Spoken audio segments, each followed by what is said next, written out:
How to fix New World connection errors on Windows. 1. Log out and log into the game later. 2. Check and fasten your internet speed, if possible. 3.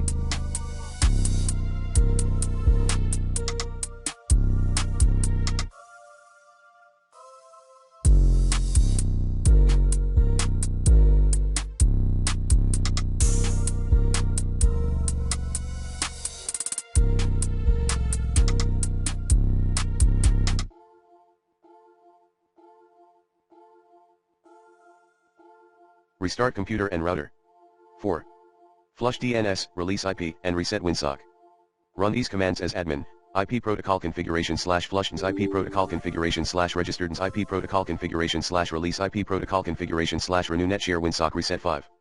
Allow the game through your system firewall. 6. For Steam players, verify integrity of game files. 7. Try a different network. 8. Update network drivers using the recommended Avast driver updater in this video guide. 9. Check server status. 10. Use the right Windows clock time.